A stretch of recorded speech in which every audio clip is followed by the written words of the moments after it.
warahmatullahi wabarakatuh. Pada hari ini, kumpulan 6 akan membincangkan tentang konsep etika alam sekitar dan isu-isu yang berkaitan dengannya. Berikut merupakan kandungan pembentangan yang akan dibentangkan oleh saya, Ain Hanani, beserta rakan saya, Amira Akilah, Marsila Mahsuri, Fatin Adilah, Nur Natasha dan Sarah Irina. Seterusnya, saya akan memulakan perbincangan ini dengan definisi. Etika alam sekitar merupakan konsep baru yang dianggap sebagai cabang kepada falsafah moral. Etika alam sekitar lebih berfokus kepada hubungan di antara manusia dan alam sekitar, termasuklah perbuatan manusia yang mendatangkan kesan baik dan buruk kepada alam sekitar. Etika merupakan salah satu cabang utama falsafah yang merangkumi kelakuan baik dan betul. Menurut perspektif Barat, etika Islam dikategorikan sebagai etika keagamaan yang hanya mengisahkan tentang garis panduan keagamaan sahaja dan tidak menyentuh aspek-aspek lain dalam kehidupan. Namun begitu, pada hakikatnya, etika Islam menyentuh pelbagai aspek kehidupan seseorang manusia yang berlandaskan Al-Quran dan Al-Hadis seiring dengan ciri-ciri agama Islam iaitu syumul, yakni menyeluruh. Etika dalam Islam sinonim dengan akhlak. Di dalam buku Ihya Ulumuddin, Al-Ghazali menyatakan bahawa akhlak berkaitan dengan kata al-khalqu, kejadian, dan al-khuluqu, akhlak atau tingkah laku. Baik al-khalqu dan al-khuluqu bererti baik kejadian dan akhlaknya. Ringkasnya, individu yang berakhlak atau beretika akan mempraktikkan tingkah laku yang baik dan rasional dalam apa jua situasi dan keadaan kerana jiwa mereka yang terdidik dengan sifat mahmudah yang ingin terpuji seperti yang dianjurkan oleh Nabi Muhammad SAW. Menurut Seksyen 2 Akta Kualiti Alam Sekeliling Malaysia 1974, Act 127, alam sekeliling artinya faktor-faktor fizikal bagi kawasan di sekeliling manusia termasuk tanah, air, udara, iklim, bunyi, bau, rasa, faktor-faktor biologi bagi binatang-binatang dan tumbuh-tumbuhan, dan faktor-faktor sosial estetika. Menurut Kamus Pelajar edisi kedua, alam merupakan bumi dan segala yang terdapat di permukaannya. Sekitar pula bermaksud sekeliling, sesuatu tempat atau suasana di tempat yang sunyi. Manakala, alam sekitar ialah keadaan alam sekeliling atau lingkungan. Seterusnya, alam sekitar boleh dikelaskan kepada dua komponen, iaitu yang pertama ialah unit landscape. Unit landscape merupakan fenomena semula jadi yang berkembang tanpa penglibatan manusia seperti tumbuh-tumbuhan dan haiwan. Dan yang kedua ialah sumber semula jadi, di mana sumber semula jadi ialah sumber yang tidak mempunyai batas dan merupakan hasil yang terjadi bukan sebab daripada aktiviti manusia seperti udara, air dan iklim. Menurut perspektif Islam, alam sekitar adalah milik mutlak Allah yang dipinjamkan kepada manusia untuk kelangsungan hidup dan pembangunan tamadun. Firman Allah Subhanahu Wa Taala, Allah jugalah yang menguasai alam langit dan bumi serta segala yang ada padanya, dan dialah jua yang maha kuasa atas tiap-tiap sesuatu. Surah Al-Ma'idah, surah yang kelima ayat yang ke-120. Agama Islam sangat menekankan etika ataupun akhlak terhadap alam sekitar bagi membentuk suasana kehidupan yang harmoni, selesa dan seimbang. Oleh yang demikian, individu Muslim yang telah diciptakan oleh Allah Subhanahu Wa Taala sebagai khalifah di muka bumi ini seharusnya mengetahui tanggungjawab mereka untuk memelihara alam sekitar dan mentadbir urus alam ini dengan sebaiknya, selaras dengan tujuan penciptaan manusia. Seterusnya, saya akan menerangkan tentang konsep-konsep alam sekitar. Pada awalnya, arus pemikiran manusia berpegang kepada konsep theocentrism, di mana Tuhan dianggap sebagai pusat alam semesta dan mempunyai seluruh kuasa untuk mengawalnya. Walau bagaimanapun, disebabkan oleh pelbagai tanggungjawab yang dikalas oleh manusia, berlakulah perpindahan pemikiran daripada theocentrism kepada anthropocentrisme. Perkataan anthropos merujuk kepada manusia dalam bahasa Yunani, manakala centric pula membawa maksud berpusat. Anthropocentrisme pula adalah kepercayaan yang menganggap bahawa manusia adalah entiti terpenting atau pusat di alam semesta. Fahaman ini telah menghilangkan kepercayaan manusia kepada Tuhan. Idea ini membebaskan manusia dari semua mitos dan fahaman agama. Segalanya bergantung kepada akal pemikiran manusia untuk menentukan tindakan atau tingkah laku yang perlu dilakukan oleh manusia. Antroposentrisme merupakan konsep utama dalam bidang etika alam sekitar dan falsafah alam sekitar. Idea antroposentrisme ini telah menetapkan bahawa kepentingan atau fungsi alam sekitar hanya berfokuskan untuk kepentingan manusia sahaja. Hal ini kerana idea ini membawa fahaman bahawa semua makhluk hidup di muka bumi ini adalah untuk mengekalkan kewujudan manusia sahaja. Oleh itu, alam sekitar perlu dimanipulasi demi kepentingan manusia. Sekarang, saya akan meneruskan pembentangan mengenai konsep alam sekitar yang kedua, iaitu environmentalism. Pada zaman kini, disebabkan oleh pengaruh daripada media massa serta mereka yang bijak pandai tentang alam sekitar, kebanyakan daripada manusia sudah mulai sedar akan kepentingan alam sekitar. Pemikiran tersebut telah melahirkan satu ideologi yang baru yang dikenali sebagai environmentalism. David Pepper, iaitu seorang penulis buku yang bertajuk Modern Environmentalism, telah mentarifkan environmentalism sebagai satu ideologi di mana manusia bertanggungjawab untuk melindungi dan mengubah alam sekitar kembali kepada yang asal. Tumpuan utama fahaman tersebut ialah untuk memelihara, meningkatkan serta memperbaiki alam sekitar yang semakin parah dan rosak kerana tingkah manusia yang tamak haluba. Ia juga fokus untuk mengurangkan pencemaran dan memelihara flora dan fauna daripada pupus. Hal ini terjadi kerana manusia mulai sedar bahawa manusia amat sangat bergantung pada alam sekitar. Golongan yang menyokong ideologi ini telah melakukan banyak gerakan seperti kempen kesedaran, ceramah dan juga mengumpul dana yang akan digunakan untuk tujuan membaik pulih kerosakan terhadap alam sekitar. Namun begitu, usaha baik mereka juga mendapat tentangan hebat daripada sesetengah pihak yang dipanggil sebagai golongan anti-environmentalism. Mereka menentang gerakan tersebut kerana menurut pemikiran mereka, ianya hanya sia-sia dan akan menghalang pertumbuhan serta pembangunan manusia.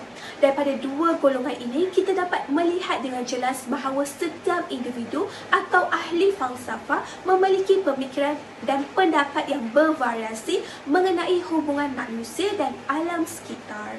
Deontologi berasal daripada perkataan dion yang bermaksud tugas. Dari sudut istilah bahasa Greek, deontologi didefinisikan sebagai tanggungjawab dan kewajipan seorang individu.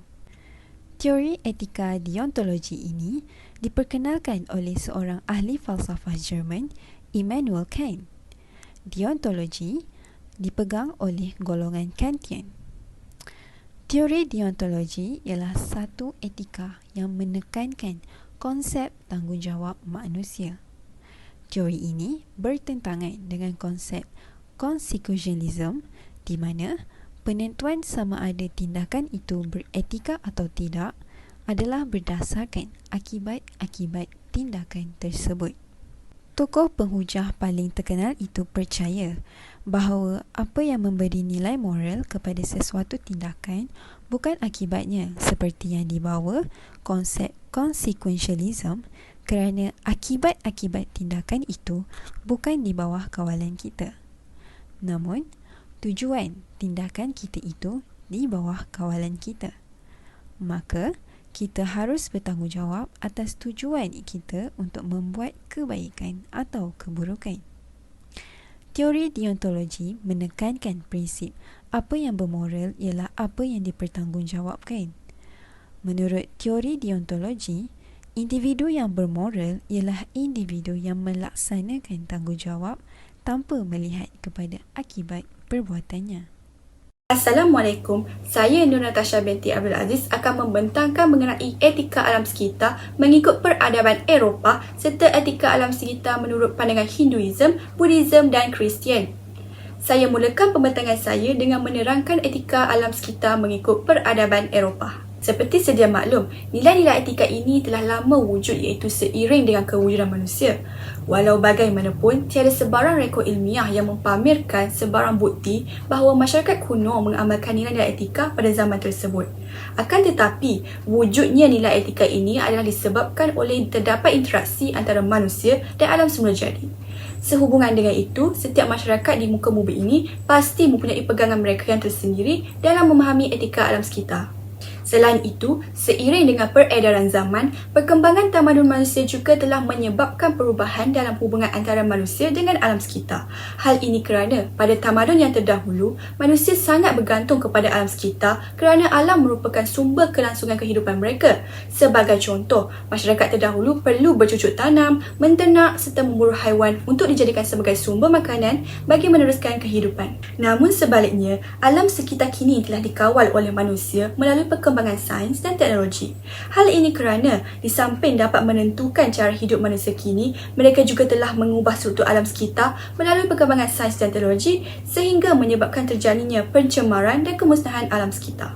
Di samping itu, sejak abad ke-19, manusia telah mula memberikan perhatian kepada kajian alam semula jadi. Terdapat dua sumber yang telah dijadikan rujukan, iaitu orientalis barat dan juga pemikiran dari segi keagamaan. Oleh itu, terdapat beberapa konsep yang telah dicadangkan oleh para ilmuwan agama berkaitan isu untuk mengembangkan ilmu pengetahuan tentang alam sekitar, iaitu teologi, ekologi agama dan ekologi. Seterusnya, saya akan menerangkan mengenai etika alam sekitar menurut pandangan Hinduism. Menurut Hinduism, penciptaan, pemeliharaan dan pemusnahan seluruh alam ini adalah ditadbir oleh Yang Maha Pencipta. Seluruh alam semesta yang terdiri daripada langit, bumi, laut, pelbagai makhluk hidup dan komponen alam semula jadi yang lain adalah tertakluk di bawah kuasa Tuhan dan segala yang berlaku juga adalah di bawah penguasaannya.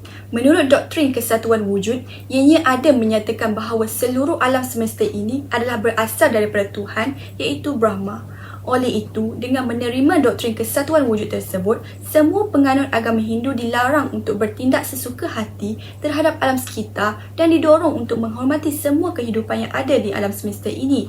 Hal ini kerana perbuatan tersebut dianggap menghina sifat ketuhanan serta boleh menimbulkan masalah kepada diri mereka sendiri. Selain itu, penganut agama Hindu juga perlulah mematuhi panduan moral yang dikenali sebagai Dharma, iaitu kedudukan yang hakiki dalam menjalani kehidupan seharian mereka. Sebagai contoh, kepentingan penganutnya untuk menjaga kebersihan alam sekitar dan jika seseorang itu bertindak sebaliknya seperti mengabaikan tanggungjawab mereka, mereka akan menerima hukuman yang selari dengan dosa yang dilakukan. Panduan tersebut sangatlah penting bagi para penganut Hinduism untuk mereka mencapai moksha. Di samping itu, menurut pandangan Hinduism, para penganutnya juga dilarang untuk melakukan sebarang kekejaman terhadap kehidupan yang lain seperti fauna. Larangan ini telah dinyatakan di dalam doktrin Ahimsa di mana semua penganut agama Hindu itu tidak dibenarkan untuk bertindak kejam terhadap haiwan sebagaimana juga mereka tidak dibenarkan untuk melakukan sedemikian terhadap manusia. Sehubungan dengan itu, disebabkan oleh mereka tidak dibenarkan melakukan kekejaman terhadap haiwan, maka mereka digalakkan untuk bersikap vegetarian di dalam pemakanan. Akhir sekali, Hinduism juga melarang penganutnya untuk menebang pokok-pokok yang ada kerana agama Hindu percaya bahawa di samping setiap pokok terdapat dewa masing-masing iaitu Vriksha Devata. Oleh itu, semua penganut Hinduism disarankan untuk memuja pokok kerana ianya merupakan simbol ketuhanan. Manakala, menurut Buddhism, alam semula jadi ini adalah bersifat hidup walaupun pada pandangan mata manusia, ianya mungkin tidak terlihat bergerak maupun bernyawa. Selain daripada itu, terdapat juga doktrin yang dikaitkan dengan kepercayaan terhadap bumi dan langit sebagai ibu bapa kehidupan. Dan disebabkan itulah, setiap manusia disarankan untuk menyayangi alam sekitar sebagai tanda kasih dan hormat kepada ibu bapa mereka. Seterusnya, di samping disebabkan oleh faktor-faktor semula jadi, Buddhism juga mempercayai bahawa setiap perubahan yang berlaku di alam semesta ini adalah disebabkan oleh pengaruh moral manusia. Justeru, disebabkan oleh kesedaran itulah, setiap penganut agama Buddha dituntut untuk sentiasa berkelakuan baik dan utamanya terhadap alam sekitar bagi mengelakkan daripada berlakunya perubahan serta kerosakan alam sekitar secara mendadak. Selain itu, terdapat beberapa prinsip etika alam sekitar yang telah dikemukakan oleh Buddhism yang berperanan sebagai panduan kepada para penganutnya. Prinsip etika alam sekitar yang pertama ialah prinsip Buddhism yang mengajar para penganutnya supaya sentiasa mempunyai pemikiran yang benar tentang alam sekitar. Perkara ini termasuklah saranan kepada manusia supaya sentiasa menghayati dan berusaha untuk memahami tentang kepentingan kelangsungan alam sekitar kerana hal ini sekaligus dapat membuatkan mereka peka akan kesan negatif yang bakal berlaku akibat daripada kemusnahan alam sekitar. Selain itu, prinsip mempunyai cara hidup yang benar. Buddhism mengajar penganutnya supaya sentiasa hidup secara sederhana serta berhemat. Hal ini kerana apabila mereka mengamalkan cara hidup yang benar, perkara ini dapat memastikan sumber-sumber alam semula jadi tidak akan dieksploitasi secara haram. Prinsip etika alam sekitar yang terakhir adalah Buddhism menggalakkan para penganutnya untuk memberikan perhatian yang sewajarnya terhadap perkara-perkara yang membawa kebaikan kepada semua makhluk yang ada di muka bumi ini, terutamanya perhatian terhadap pemeliharaan dan pemeliharaan alam sekitar. Pemeliharaan dan pemeliharaan alam sekitar sangat penting bagi memastikan kuantiti bekalan keperluan asas manusia tidak akan terjejas pada masa akan datang. Sebagaimana agama lain, Kristian juga turut mempunyai persepsi yang tersendiri tentang alam semula jadi.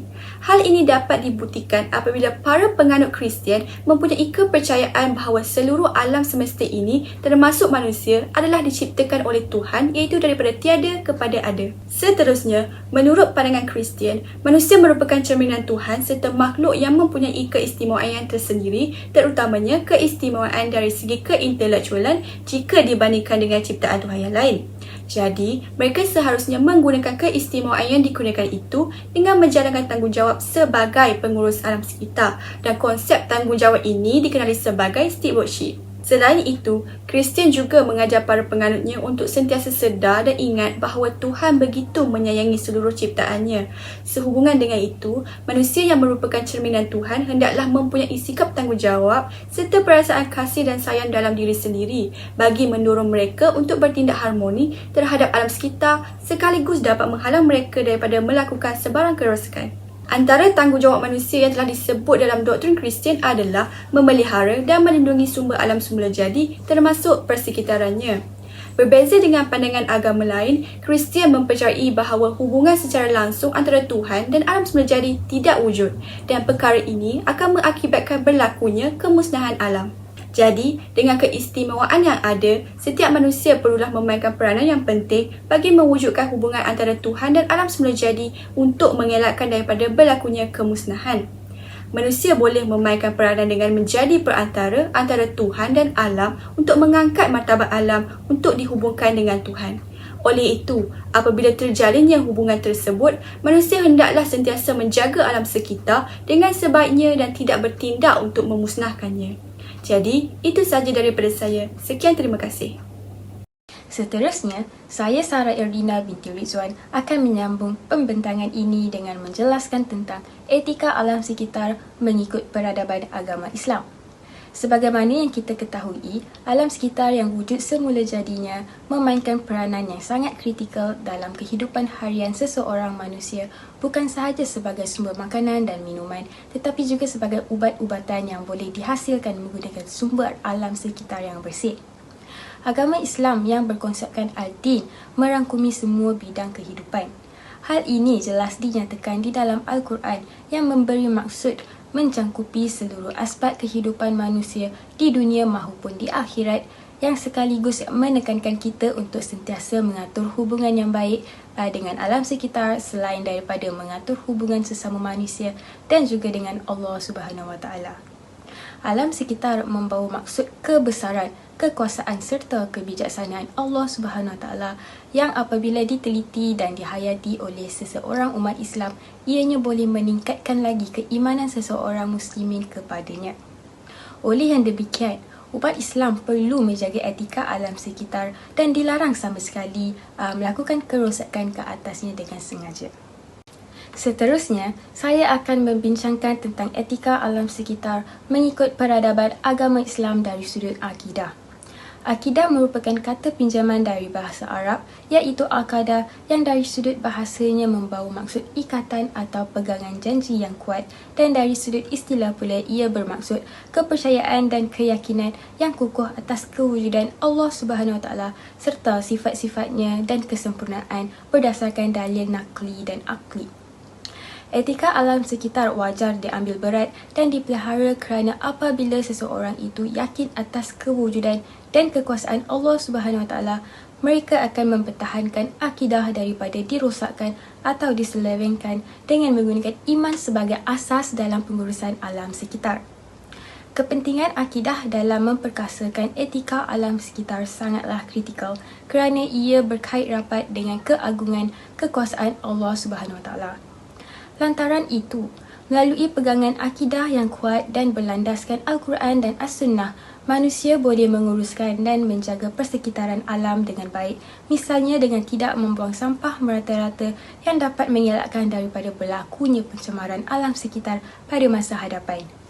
Jika diteliti dengan lebih mendalam, teras kepada akidah Islam ialah prinsip tauhid yang meyakini tentang keesaan Allah Subhanahu Wa Taala.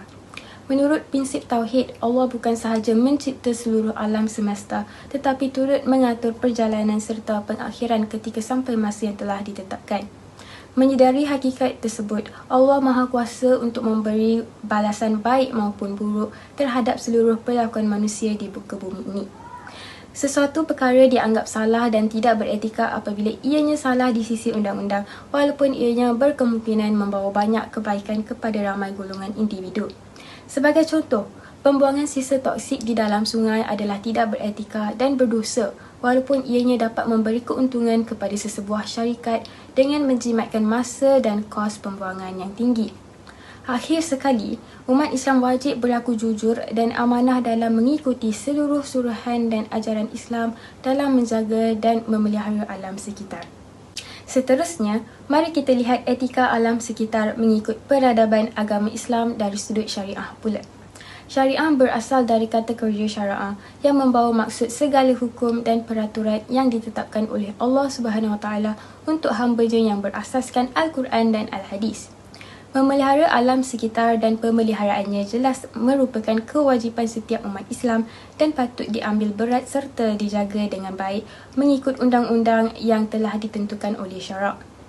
Pemeliharaan alam sekitar mengikut syarak amatlah penting untuk memastikan pengekalan yang sentiasa berterusan di muka bumi ini. Sehubungan dengan itu, alam sekitar juga dikenali sebagai salah satu anugerah terbesar yang dicipta oleh Allah Subhanahu Wa Taala kepada umatnya. Seseorang manusia wajarlah sentiasa memahami serta mematuhi perintah Allah Subhanahu Wa Taala dalam menjaga persekitaran alam sekitar untuk memakmurkan sekaligus memajukan bumi dengan cara yang sebaik-baiknya, iaitu dengan berteraskan Al-Quran dan Hadis. Oleh yang demikian, permasalahan dan krisis alam sekitar yang sering kali berlaku berpuncakan daripada sikap manusia yang tidak beretika dapat diminimumkan dan perlahan-lahan disingkirkan. Rentetan daripada itu, Islam meletakkan orang yang melakukan perbuatan yang tidak beretika seperti mengeksploitasi atau melakukan kerosakan alam sekitar yang berleluasa dengan sengaja tanpa sebab atau ketika melepaskan kemarahan sebagai salah satu daripada perbuatan yang haram dan keji. Hal ini kerana perbuatan tersebut bertentangan dengan landasan syariah yang secara langsung juga bertentangan dengan perintah Allah Subhanahu Wa Taala. Oleh sebab itu, Al-Quran dan Hadis wajib dipelajari oleh semua umat Islam sebagai satu pegangan asas untuk mengelakkan daripada berlakunya kerosakan yang mendatangkan bahaya kepada alam sekitar dan manusia sendiri. Akhir sekali ialah etika alam sekitar mengikut peradaban agama Islam dari sudut akhlak. Akhlak berasal daripada perkataan khuluq yang bererti perilaku, perangai atau tabiat. Akhlak dari segi istilah pula merupakan satu sifat yang tertanam dalam jiwa seseorang yang tidak memerlukan daya pemikiran seseorang itu dalam melakukan sesuatu tindakan. Menurut Islam, kelakuan yang baik dicetuskan oleh keimanan yang mendalam serta pendidikan yang berterusan. Dalam pemeliharaan dan pemuliharaan alam sekitar, umat Islam perlu bertindak secara berhemah di mana ia akan menyebabkan seseorang itu mencintai alam sekitar yang tidak tercemar. Hal ini mengajar umat Islam supaya sentiasa berdisiplin dalam melakukan apa jua interaksi yang melibatkan alam sekitar. Pengurusan akhlak sangat penting terutama sekali dalam usaha pemeliharaan alam sekitar. Hal yang demikian kerana agama Islam sememangnya menitik beratkan akhlak sebagai teras hubungan terhadap manusia dan alam dalam kehidupan. Antara contoh sifat-sifat yang patut diteladani dalam pemeliharaan alam sekitar ialah sifat kasih sayang, bertanggungjawab dan menjaga kebersihan persekitaran alam. Manusia juga perlu menanamkan sifat ihsan di mana seseorang itu sentiasa berhati-hati dalam melakukan sesuatu tindakan kerana mengetahui bahawa Allah sentiasa mengawasi tingkah lakunya. Hal ini bersangkut paut dengan pegangan bahawa setiap tindakan seseorang, sama ada secara terang-terangan ataupun tidak, ianya sentiasa diawasi oleh Allah Subhanahu Wa Taala. Natijahnya, sudah terang lagi bersuluh bahawa ajaran Islam sentiasa mengajar umatnya supaya melestarikan alam sekitar dan penyelewengan terhadapnya bermaksud pelanggaran kepada perintah Allah Subhanahu Wa Taala. Firman Allah Subhanahu Wa Taala dari surah Al-A'raf ayat ke-56, dan janganlah kamu berbuat kerosakan di muka bumi setelah Allah memperbaikinya. Jelas menekankan bahawa Allah Subhanahu Wa Taala melarang sama sekali seseorang daripada melakukan perbuatan yang tidak beretika yang akan membawa kepada kemusnahan persekitaran alam yang berleluasa. Itu sahaja dari saya. Seterusnya saya akan menyampaikan pembentangan ini kepada pembentang yang seterusnya. Seterusnya, kami akan meneruskan lagi perbincangan kami tentang isu-isu alam sekitar. Isu pembuangan sampah merupakan isu yang semakin hangat berlaku di Malaysia.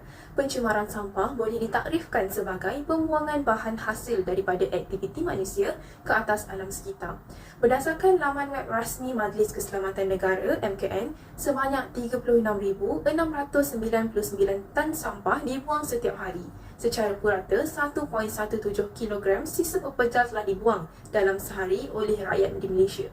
Walaupun Malaysia memiliki banyak tapak pelupusan sampah, ianya masih tidak mampu menjanjikan aktiviti pelupusan sampah dapat diuruskan atau dilakukan dengan sebaiknya untuk tempoh masa yang panjang. Hal ini kerana tapak pelupusan sampah dianggarkan dapat bertahan selama 25 tahun sahaja. Walau bagaimanapun, bilangan populasi rakyat Malaysia yang semakin meningkat saban hari telah menyebabkan berlakunya peningkatan dalam bilangan pembuangan sisa pepejal yang mengakibatkan tempoh tapak pelupusan sampah menjadi lebih singkat. Kesan daripada pembuangan sampah yang berleluasa ialah pembuangan sampah menyebabkan pencemaran bau dan mengancam kesihatan awam.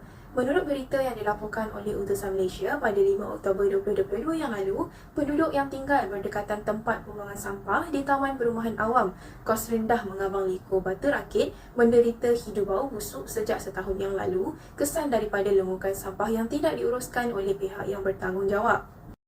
Hal ini berlaku disebabkan oleh penduduk yang tidak bertanggungjawab dan kontraktor yang tidak mengangkut longgokan sampah mengikut jadual kerja yang ditetapkan. Akibat daripada itu, keluarga yang menetap di kawasan tersebut terpaksa menghadapi masalah bau busuk dari pagi hingga malam dan tinggal dalam keadaan yang tidak selesa, terutama pada waktu makan. Pengenalan penyakit berjangkit kepada masyarakat awam juga mungkin berlaku seperti malaria dan demam dengki akibat daripada pembiakan jentik-jentik di dalam tangkungan air bekas-bekas, penyakit leptospirosis akibat daripada pembiakan tikus atau penyakit seperti tipoid, kolera, cirit berit akibat daripada pembiakan lalat di kawasan longgokan sampah tersebut. Punca pembuangan sampah yang berlaku adalah disebabkan tiadanya kesedaran daripada rakyat atau penduduk awam di Malaysia. Masyarakat yang tidak bertanggungjawab masih tidak mampu memahami kesan-kesan buruk yang akan berlaku sekiranya pembuangan sampah dilakukan merata. Firman Allah Subhanahu Wa Taala telah timbul berbagai kerusakan dan bala bencana di darat dan di laut dengan sebab apa yang telah dilakukan oleh tangan manusia. Ini timbulnya yang demikian kerana Allah hendak mereka merasakan sebahagian daripada balasan perbuatan-perbuatan buruk yang mereka telah lakukan supaya mereka kembali insaf dan bertaubat. Surah Rum surah yang ke-30 ayat yang ke-41. Terdapat juga sesetengah pihak yang hanya mementingkan kebersihan kawasan persekitaran peribadi seperti rumah dan membuang sisa buangan rumah mereka di kawasan awam. Sedangkan Islam sangat mengutamakan kebersihan tanpa mengira tempat dan lokasi bagi memastikan alam sekitar terurus dan terpelihara. Menjaga kebersihan merupakan satu ibadah yang diwajibkan ke atas umat manusia. Walau bagaimanapun, perkara ini dapat dibendung dengan menerapkan amalan kita semula dalam kalangan masyarakat. Kita semula ialah proses bahan buangan untuk menghasilkan barangan baru untuk digunakan semula. Kita semula bukan sahaja dapat mengurangkan kadar longgokan sampah, malah dapat menjimatkan sumber untuk menghasilkan barangan baharu. Penguatkuasaan undang-undang tentang pembuangan sampah juga perlu diperketatkan oleh pihak berkuasa. Ahli Dewan Undangan Negeri Aidun Bukit Kepayang, Nicole Tan Likun berkata, kempen kesedaran supaya semua pihak mematuhi peraturan membuang sampah tidak memadai jika tidak disusuli tindakan undang-undang. Undang-undang yang dikuatkuasakan perlulah secara menyeluruh agar tiada pihak yang dapat terlepas sekiranya melakukan kesalahan yang melibatkan pembuangan sampah. Di samping itu, individu yang beragama Islam juga haruslah memiliki kesedaran bahawa alam sekitar yang dianugerahkan oleh Allah Subhanahu Wa Taala adalah satu anugerah yang sangat berharga dan perlu dijaga dengan sebaiknya. Firman Allah Subhanahu Wa Taala, dan janganlah kamu berbuat kerosakan di bumi sesudah Allah menyediakan segala yang membawa kebaikan padanya. Surah Al-A'raf, surah yang ke-7 ayat yang ke-56. Kesimpulannya, Islam menuntut seluruh manusia supaya tidak melakukan kerosakan ke atas alam sekitar. Assalamualaikum, nama saya Amira Akila binti Abdul Manap. Izinkan saya untuk meneruskan pembentangan Ain Hanani berkaitan isu-isu yang melibatkan alam sekitar yang tidak boleh dipandang sebelah mata. Isu yang kedua yang melibatkan alam sekitar ialah pencemaran air. Sebelum mengupas isu ini dengan lebih lanjut, saya ingin menjelaskan kepentingan air kepada kehidupan manusia. Air adalah bahan kedua terpenting dalam tubuh manusia selepas oksigen. Malah lebih daripada 60% tubuh manusia terdiri daripada air. Cecair ini mempunyai beberapa fungsi penting dalam memastikan tubuh manusia sentiasa cergas dan sihat. Tanpa air yang mencukupi, dehidrasi akan berlaku dan manusia akan menjadi lemah. Bahkan paling parah ialah ia boleh membawa kepada kematian. Cuba anda bayangkan apa yang akan terjadi apabila air yang kita gunakan sehari-hari itu tercemar. Di Malaysia kerap kali terjadinya masalah pencemaran air. Apabila isu ini dibangkitkan, akan terjadi situasi di mana masyarakat Malaysia dan ahli politik saling menuding cari antara satu sama lain.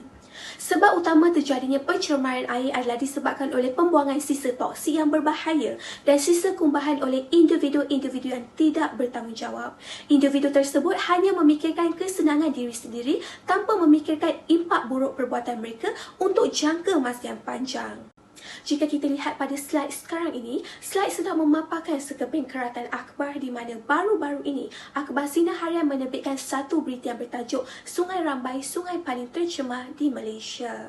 Keputusan ini dibuat berdasarkan oleh standard kualiti air kebangsaan. Dipetik dari akhbar tersebut, Encik Rosli Mustafa iaitu pengarah bahagian air dan Marine Jabatan Alam Sekitar menyatakan bahawa masalah ini terjadi adalah disebabkan oleh pelepasan kumbahan atau buangan daripada kawasan pertenakan dan penempatan penduduk berhampiran dengan kawasan sungai. Perbuatan tersebut menyebabkan Sungai Rambai menjadi sangat busuk dan dipenuhi oleh banyak bangkai haiwan. Selain itu, sebab kedua adalah terdapatnya aktiviti penyembelihan khinzir secara haram. Kilang tersebut melepaskan cecair merah ke dalam sungai dan daripada hasil makmal, cecair tersebut mengandungi bahan yang berbahaya iaitu asid yang mengandungi DNA haiwan tersebut. Sekarang, saya ingin menjelaskan dengan lebih detail tentang impak negatif pembuangan sisa toksik dan kumbahan ke dalam sungai maupun laut. Impak buruk yang pertama ialah ianya akan mengancam kehidupan akuatik. Apabila kilang industri melepaskan bahan toksik yang berbahaya ke dalam sungai, ia akan menyebabkan kehidupan akuatik seperti ikan dan rumput laut mati. Apabila hal ini terjadi, sumber makanan dan oksigen untuk manusia akan terjejas dan menjadi terhad. Impak yang kedua ialah kesihatan tubuh manusia akan terjejas, bahkan boleh meragut nyawa. Apabila air bercampur dengan najis dan bahan kimia, ia akan menyebabkan pertumbuhan bakteria jahat. Bakteria yang masuk ke dalam perut manusia akan menyebabkan banyak penyakit seperti ceret-beret, demam panas, bahkan apabila penyakit tersebut tidak diberi tindakan segera, akan mengundang maut. Ada beberapa langkah untuk mengatasi isu pencemaran air. Pertama sekali, kerajaan perlu menguatkuasakan undang-undang alam sekitar dengan lebih tegas. Kerajaan seharusnya menjatuhkan hukuman yang berat kepada individu yang didapati bersalah telah menyebabkan pencemaran air. Hukuman yang boleh digunakan pakai termasuklah hukuman penjara selama lebih daripada 3 tahun dan denda sebanyak ratusan ribu ringgit. Hukuman yang berat perlu dilakukan supaya masyarakat merasa gentar dan takut untuk melakukan kesalahan tersebut kerana ianya akan merugikan reputasi diri. Kedua, setiap individu perlu menanam dalam sanubari rasa tanggungjawab untuk sayang dan cinta kepada alam sekitar dan masyarakat setempat. Sebagai contoh, pihak pengurusan kilang yang ditubuhkan berdekatan sungai seharusnya mengambil keputusan untuk mempunyai satu sistem penapisan yang berfungsi untuk menapis bahan yang ingin dilepaskan ke sungai dan memastikan bahan tersebut selamat untuk alam sebelum dilepaskan. Ini seharusnya dilakukan oleh semua pemilik kilang, terutama mereka yang beragama Islam. Hal ini kerana Islam sangat menuntut umatnya untuk menyayangi setiap makhluk ciptaan Allah dan menghargai segala pemberian Allah. Allah sangat menyayangi hamba-hambanya yang mencintai serta menjaga haiwan dan tumbuhan dengan sepenuh hati. Ini dapat dibuktikan dari sebuah hadis di mana Rasulullah SAW bersabda bahawasanya sayangilah makhluk yang ada di bumi, nescaya yang ada di langit akan menyayangimu. Bukan sahaja itu, dalam Islam juga menegaskan umat-umatnya untuk tidak melakukan perbuatan yang memudaratkan dan menyakiti diri sendiri dan orang lain. Bahkan disyorkan untuk mengutamakan menolak kerosakan berbanding mendatangkan maslahah. Larangan itu ada disebutkan dalam sebuah hadis yang diriwayatkan oleh Sa'ad Ibn Sinan Al-Khudri bahawa Rasulullah bersabda tidak boleh melakukan perbuatan yang mudarat dan tidak boleh memudaratkan orang lain. Assalamualaikum, saya Marsila Masuri binti Mahadi. Saya akan meneruskan pembentangan ini bagi membahaskan isu pembalakan haram yang berlaku di Malaysia. Hutan merupakan kawasan alam semula jadi di mana hutan menjadi habitat bagi pelbagai jenis flora dan fauna, membekalkan sumber bahan mentah, membekalkan sumber makanan, kawasan tadahan hujan, penampan hakisan semasa hujan dan juga sebagai sumber ekonomi negara. Hakikatnya, hutan merupakan khazanah alam yang tidak ternilai dan berharga. Antara jenis-jenis hutan yang terdapat di Malaysia ialah hutan hujan tropika, hutan paya, hutan pantai dan hutan gunung. Malaysia merupakan antara 17 negara yang telah diiktirafkan memiliki kepelbagaian bayu. Isu ini merupakan salah satu isu alam sekitar. Pada tahun 2021, Sarawak telah mencatatkan kes pembalakan haram tertinggi iaitu sebanyak 93 kes, manakala Sabah telah mencatatkan sebanyak 37 kes dan sebanyak 26 kes telah dilaporkan di semenanjung Malaysia. Pelbagai usaha yang telah dilakukan oleh pihak penduduk tempatan dan badan bukan kerajaan NGO bagi menghalang ketamakan dan kerakusan pihak yang tidak bertanggungjawab ini daripada terus mengancam hutan. Salah satu punca yang menyumbang kepada pembalakan hutan secara tidak terkawal dan kemusnahan hutan ini ialah kepesatan sektor pelancongan. Namun begitu, penerokaan hutan sebagai kawasan pelancongan yang dilakukan oleh pengusaha tempat pelancongan akan mewujudkan permintaan terhadap kemudahan dan perkhidmatan seperti bekalan elektrik, bekalan air, tempat penginapan, telekomunikasi, pengangkutan dan juga penyediaan sistem pembentungan. Penerokaan hutan yang dilakukan bagi memenuhi permintaan pelancong ini akan mengakibatkan perubahan bentuk muka bumi dan persekitaran. Selain itu, permintaan global terhadap kayu kayan dan produk kayu di Malaysia yang tinggi juga menjadi salah satu faktor yang menyumbang kepada berlakunya pembalakan haram di negara ini. Pemilihan utama kayu balak sebagai pembuatan perabot dan kabinet adalah kerana kepadatan kayu yang tinggi dan keindahan corak kayu yang semula jadi. Kesan-kesan pembalakan haram di Malaysia. Aktiviti pembalakan yang tidak terkawal di kawasan hutan Lipo Lentang bagi projek laluan tenaga nasional Berhad telah mengakibatkan kejadian tanah runtuh di Lebuh Raya Kuala Lumpur, Karak. Kemusnahan habitat flora dan fauna. Pembalakan yang tidak terkawal ini telah mengakibatkan hutan sebagai tempat perlindungan dan pembiakan hidupan liar terjejas serta terancam. Kepupusan flora dan fauna akan mengganggu ekosistem hutan. Pembalak yang tidak bertanggungjawab ini akan memilih kawasan hutan yang dalam agar tidak diketahui oleh orang awam dan pihak penguasa.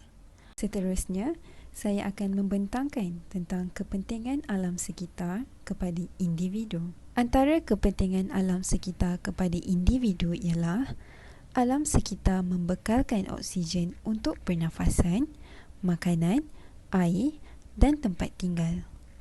Tumbuh-tumbuhan yang diciptakan oleh Allah berfungsi sebagai pembersih udara semula jadi melalui proses fotosintesis.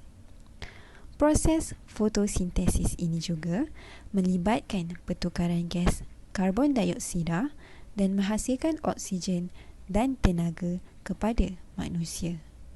Kewujudan tumbuh-tumbuhan, lautan, manusia dan haiwan mengimbangkan kandungan udara bumi dan pertukaran gas. Peradaban manusia yang rakus merosakkan habitat flora dan fauna akan mengganggu keseimbangan pertukaran gas secara semula jadi. Di samping itu, kepentingan alam sekitar kepada individu ialah menjamin kesihatan manusia.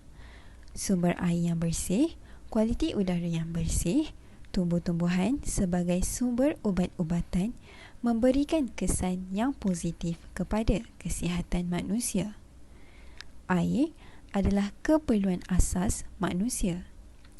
Tambahan pula, setiap individu memerlukan secara purata 20 hingga 50 liter air yang bersih dan selamat digunakan pada setiap hari.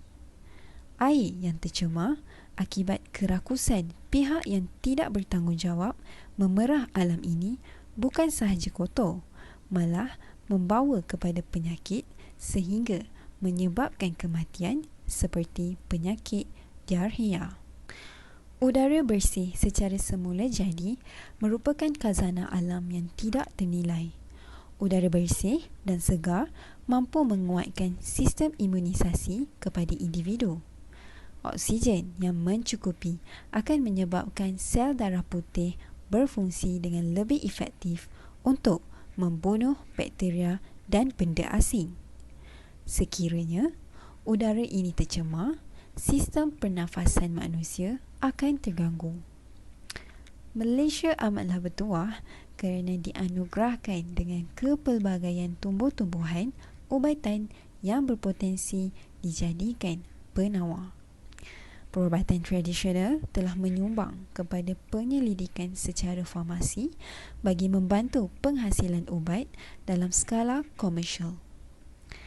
Jelasnya, setiap individu perlu sedar akan kepentingan memelihara alam sekitar yang masih ada pada hari ini. Alam sekitar menyumbang kepada keharmonian masyarakat. Hal ini demikian kerana alam sekitar merupakan sumber terbesar untuk hidupan. Alam yang tercemar disebabkan perbuatan manusia seperti membuang sampah merata-rata, membuang sisa buangan kimia di dalam laut, pembakaran secara terbuka dan aktiviti pembalakan yang tidak terkawal boleh mendatangkan impak yang buruk pada jangka masa yang panjang. Sebagai contoh, berlakunya bencana seperti banjir besar, tanah runtuh dan kepupusan flora dan fauna. Apabila perkara ini berlaku, masyarakat tidak dapat hidup dalam keadaan yang harmoni disebabkan oleh hilangnya keseimbangan antara hidupan. Masyarakat akan hidup dalam kegelisahan dan penuh kebimbangan untuk menyelamatkan diri daripada bencana-bencana yang berlaku yang mampu mengancam nyawa. Alam sekitar merupakan aset yang penting buat sesebuah negara. Alam sekitar tidak hanya memberi manfaat kepada individu sahaja, tetapi ianya juga menyumbang banyak kepada negara. Salah satu kepentingan alam sekitar kepada negara ialah ia mampu menjadikan Malaysia sebagai pusat tarikan pelancong. Pelancong yang hadir untuk menyaksikan kecantikan dan keindahan alam sekitar di Malaysia bukan hanya terdiri daripada masyarakat tempatan, tetapi juga mereka dari luar negara. Apabila kerajaan Malaysia berjaya mengekalkan keindahan alam sekitar secara tidak langsung, industri pelancongan di Malaysia dapat berkembang. Usaha untuk melestarikan alam perlu dilakukan dengan lebih giat, terutamanya dalam keadaan pasca pandemik di mana industri pelancongan mengalami kelumpuhan akibat banyaknya sekatan perjalanan. Hal ini amat mustahak untuk dilakukan kerana ianya adalah salah satu cara untuk menjana pendapatan negara. Bukan sahaja itu, perkembangan sektor pelancongan juga akan membuka lebih banyak peluang pekerjaan. Ini akan memberi dampak positif untuk Malaysia di mana negara dapat mengatasi masalah kemiskinan dan juga mampu mengurangkan jurang pendapatan antara masyarakat Malaysia. Malaysia adalah sebuah negara yang sangat beruntung kerana dikurniakan oleh Allah bermacam jenis khazanah alam seperti pulau, pantai dan gunung. Salah satu contoh keindahan alam semula jadi di Malaysia yang terkenal di mata dunia ialah Gunung Kinabalu. Menurut sebuah akhbar bernama Daily Express, Gunung Kinabalu menjadi kegemaran pendaki gunung domestik maupun antarabangsa kerana di puncak gunung mereka dapat melihat keunikan bentuk muka bumi Sabah dengan sangat jelas. Dipetik dari keratan akhbar tersebut, Dr. Rafiq Idris iaitu seorang ahli ekonomi berpendapat bahawa penjagaan alam sekitar dan hidupan liar mempunyai impak yang sangat signifikan kepada ekonomi di Sabah di mana pendapatan isi rumah untuk warga Sabah terutama peniaga-peniaga kecil meningkat dengan signifikan. Antara cara yang boleh dilakukan oleh kerajaan untuk melindungi alam sekitar ialah meningkatkan kawalan ke atas hutan-hutan simpan supaya individu yang tidak bertanggungjawab tidak dapat menyelundup masuk dan mengeksploitasi flora dan fauna yang semakin pupus. Selain itu, kerajaan juga mestilah menjalankan program pemantauan dan rondaan darat oleh Jabatan Alam Sekitar ke atas kawasan-kawasan yang berisiko tinggi berlaku pencemaran seperti tapak-tapak projek pembinaan, kawasan pertanian, tapak pelupusan sampah dan kawasan tanah gambut. Assalamualaikum dan selamat petang semua. Nama saya Nur Fatin Adila Benci Saleh dan pada petang ini saya akan membincangkan mengenai langkah-langkah untuk menjaga kelestarian alam sekitar. Lestari menurut Kamus Dewan edisi keempat bermaksud tidak berubah ataupun kekal. Manakala kelestarian alam sekitar adalah dengan memastikan alam sekitar berserta komponen yang terdapat di dalamnya kekal terpelihara. Seperti yang kita dapat lihat, terdapat 6 langkah yang telah saya cadangkan yang telah dibahagikan kepada 3 peranan pihak yang terlibat, iaitu individu, masyarakat dan juga pihak berkuasa. Oleh itu, saya akan membincangkan dan juga membahas dengan lebih lanjut mengenai langkah-langkah ini sebentar sahaja lagi. Langkah pertama untuk menjaga kelestarian alam sekitar adalah dengan setiap individu perlu menerapkan dan juga mempraktikkan amalan kitar semula dalam diri mereka tanpa mengira golongan mahupun had umur. Kitar semula dapat didefinisikan sebagai suatu proses untuk menukar bahan buangan atau bahan terpakai kepada produk yang sama atau sesuatu yang baharu yang boleh memberi lebih banyak manfaat kepada pengguna. Sebagai contoh, dengan menggunakan tadahan air hujan untuk menyiram pokok bunga. Selain itu ialah dengan mengitar semula sisa makanan untuk dijadikan sebagai kompos baja ataupun lebih dikenali sebagai kitchen composting. Menurut surat khabar Harian Metro ada memaparkan tentang kelebihan individu melakukan kitchen composting, iaitu ia dapat menyuburkan tanah daripada tindakan mikro dan juga mikroorganisma dan banyak lagi. Selain itu, kita juga dapat lihat bahawa terdapat banyak perniagaan yang telah mengamalkan amalan kitar semula. Sebagai contoh, kebanyakan pembungkusan McDonald telah dihasilkan daripada barangan kitar semula serta McDonald tidak lagi menggunakan plastik sebagai salah satu medium pembungkusan sebagai salah satu cara untuk mengamalkan amalan kitar semula. Oleh itu, dengan adanya kesedaran individu terhadap kelestarian alam sekitar, maka ianya mampu menjadi aspek utama kepada seluruh masyarakat untuk sedar dan juga cakna terhadap manfaat yang akan mereka perolehi suatu hari nanti. Seterusnya, individu juga memainkan peranan yang penting dengan memastikan persekitaran mereka berada dalam keadaan yang baik dan juga bersih. Mutakhir ini, info daripada Akhbar Malaysia kini menyatakan bahawa dianggarkan sebanyak 14 juta tan sampah yang bakal dikutip pada tahun 2022 menurut Profesor Madya Dr. Haliza Abdul Rahman. Daripada angka tersebut, kita dapat membuat satu kesimpulan bahawa apabila sampah-sampah ini tidak dikendalikan dengan teratur dan juga sempurna, maka ia akan memberi impak negatif kepada alam sekitar. Sebagai contoh, pencemaran udara boleh berlaku disebabkan sifat manusia yang tidak bertanggungjawab dengan melakukan pembakaran terbuka untuk melupuskan sampah-sampah tersebut. Selain itu, hidupan akuatik juga bakal terjejas apabila sampah-sampah ini dibuang ke dalam sungai. Oleh itu, setiap individu hendaklah memastikan persekitaran mereka berada dalam keadaan yang baik dan juga bersih dengan mengamalkan pembuangan sampah yang teratur. Langkah yang ketiga ialah masyarakat juga memainkan peranan yang penting dalam menyertai aktiviti gotong royong bagi membersihkan kawasan sekeliling. Gotong royong dimaksudkan sebagai aktiviti berkumpulan atau beramai-ramai melakukan sesuatu perkara secara sukarela. Gotong royong bukan sahaja dapat memelihara alam sekitar, malah dapat mengeratkan silaturahim sesama ahli keluarga dan juga masyarakat. Namun begitu, masyarakat pada masa kini berfikir bahawa menjaga kebersihan alam sekitar adalah bukan tanggungjawab mereka. Malah terdapat segelintir masyarakat yang tidak bertanggungjawab dengan membuang sampah di merata tempat. Stigma seperti ini perlu dibuang kerana masyarakat perlulah membantu dan juga bekerjasama dalam menjaga kelestarian alam sekitar. Jika isu ini tidak dapat ditangani, maka akan berlakulah impak negatif kepada alam. Sebagai contoh, banjir kilat berkemungkinan akan berlaku. Masalah pembuangan sampah sehingga menyebabkan saluran longkang tersumbat menjadi salah satu punca kenaikan air pantas hingga menyebabkan banjir apabila hujan lebat di sekitar Lembah Kelang. Selain itu, projek pembinaan yang tidak terkawal, ketiadaan kawasan hijau yang boleh menyerap air turut menyebabkan air bertakung di jalan raya walau hujan hanya selama 30 minit. Menurut aktivis alam sekitar Amli Ayat, semua pihak perlu memainkan peranan untuk meningkatkan kesedaran berkaitan pembuangan sampah, kawalan pembangunan yang terancang dan menambah kawasan hijau sekitar kota raya.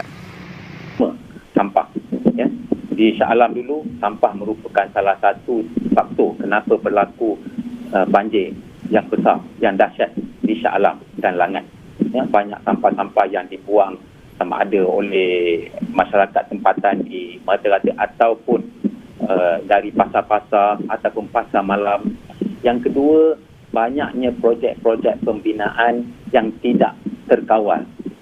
Dan projek-projek ini banyak menghasilkan sisa-sisa pembinaan yang menutup ataupun menyekat laluan-laluan air, menyebabkan pemendapan. Ini satu masalah yang sangat besar. Dan kalau kita pergi KL sekarang, kalau tak payah tunggu hujan 2 jam lah, mungkin setengah jam pun kita akan dapat lihat air bertakung. Saya rasa semua orang KL sudah pernah mengalami ini. Ya?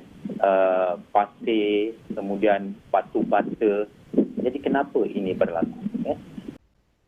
Menurut berita sebentar tadi, kita dapat lihat bahawa pembuangan sampah yang tidak terkawal telah menyebabkan berlakunya banjir apabila hujan lebat di sekitar Lembah Kelang akibat daripada saluran longkang yang telah tersumbat. Hal ini disebabkan oleh sikap manusia yang tidak bertanggungjawab dengan membuang sampah ke dalam tempat yang tidak sepatutnya.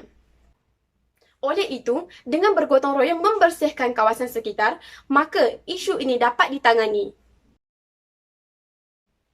Seterusnya, masyarakat juga digalakkan untuk menanam tanaman hijau. Tanaman hijau seperti pokok-pokok serta tumbuhan hijau seperti sayur-sayuran memberi banyak manfaat dalam kehidupan manusia. Hal ini demikian kerana telah banyak hutan yang telah diteroka serta pokok-pokok yang telah ditebang untuk menjalankan aktiviti manusia. Isu ini menjadi lebih parah apabila berlakunya hakisan tanah akibat hujan lebat dan akhirnya menyebabkan kejadian tanah runtuh.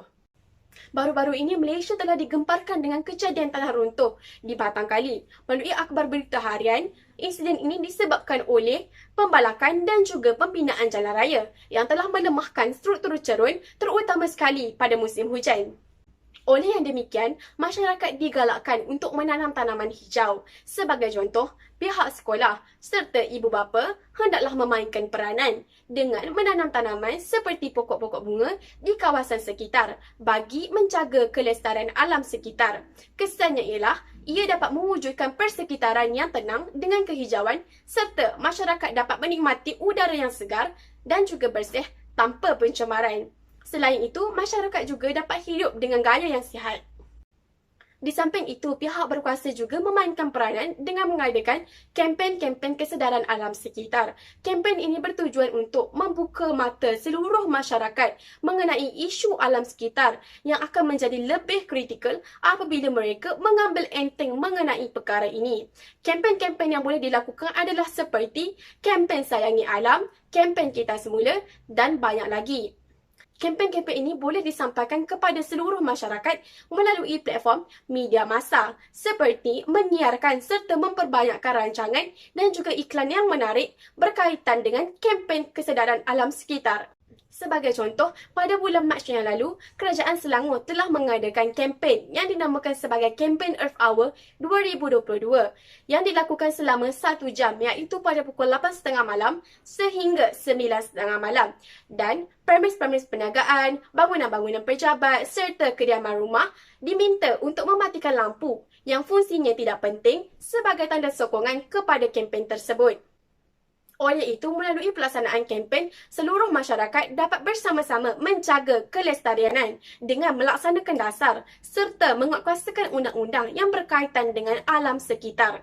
Hal ini demikian kerana langkah-langkah penjagaan alam sekitar tidak dapat dilaksanakan ataupun menjadi sia-sia apabila tiada inisiatif daripada pihak berkuasa untuk melestarikan alam sekitar. Pada masa kini, kita dapat lihat dengan lebih jelas mengenai isu pencemaran alam yang semakin menjadi-jadi di negara kita. Hal ini disebabkan oleh sikap masyarakat yang tidak bertanggungjawab dengan melakukan kesalahan alam sekitar seperti membuang sampah di merata-rata tempat. Perkara seperti ini dapat dielakkan apabila pihak berkuasa bersikap tegas dalam menjalankan tanggungjawab dengan menghukum pesalah laku dengan hukuman yang setimpal. Negara Singapura boleh dijadikan contoh untuk menangani isu yang berkaitan dengan alam sekitar seperti seorang pengarah syarikat telah dikenakan denda sebanyak $18,000 Singapura kerana telah membuang sampah dari hasil kerja-kerja pembinaan ke dalam tong sampah dan juga tong kita semula yang hanya digunakan untuk sampah biasa bagi penduduk di kawasan sekitar. Oleh itu, kita dapat lihat bahawa pihak berkuasa hendaklah bersikap tegas dalam melakukan tanggungjawab yang telah diberikan untuk menjaga kelestarian alam sekitar. Kesimpulannya, kajian yang dijalankan mengenai perbincangan dan perbahasan berkaitan isu alam sekitar daripada aspek etika dan peradaban dapat melahirkan mahasiswa yang bermoral dan profesional. Etika dan peradaban mempunyai hubungan yang seiring. Malah, hubungan ini menunjukkan betapa pentingnya etika dalam kehidupan manusia sebagai panduan hidup untuk mendidik kita untuk sentiasa melakukan perkara yang bermoral dan mempunyai sifat kemanusiaan. Manusia dan alam sekitar memiliki hubungan yang sangat penting dalam satu ekosistem. Setiap peradaban mempunyai perbezaan konsep dan etika alam sekitar yang tersendiri. Berpegang pada prinsip etika alam sekitar mengikut peradaban, sifat kerakusan manusia dalam meneroka alam sekitar ini boleh dikawal dan sifat menghargai alam sekitar dapat diserap dalam diri. Sekian sahaja pembentangan daripada kami. Terima kasih kerana sudi meluangkan masa anda.